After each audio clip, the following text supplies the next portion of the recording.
I was the composer for Maya Beckons. I shall embrace her, the latest collaboration between the Johns Hopkins Digital Media Center and the Johns Hopkins Symphony Orchestra.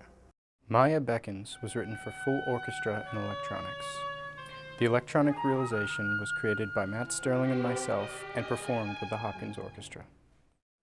I helped Andrew out by setting up the sound reproduction equipment. I also ran sound during the performance, meaning check the balance against the orchestra, setting up the electronic balance against the orchestra coming through the speakers so that it blended in with the acoustic instruments and became part of the orchestra. I approached the electronics in this piece from the ground up. I used a technique called spectralism, and the process of spectralism is I look at the component sine waves in a particular sound, and that was the harmonic material for the piece.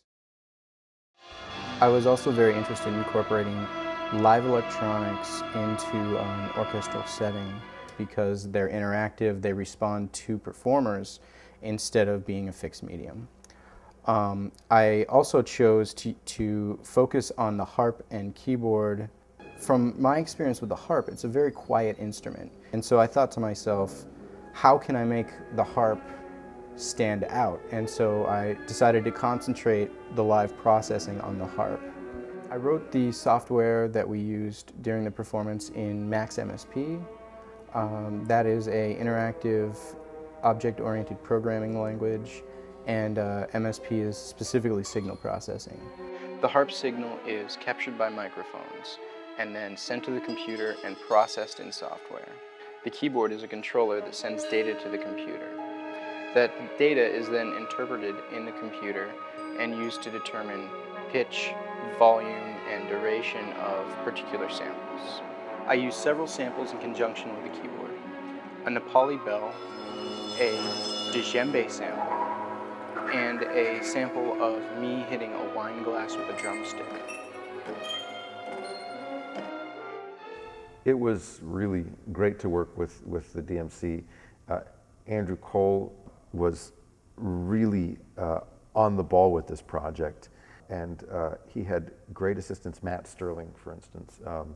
So when we were in rehearsal, we kind of went about our business, and I knew that Andrew and Matt were running around doing all kinds of things, patching wires and adjusting levels and moving speakers and mics.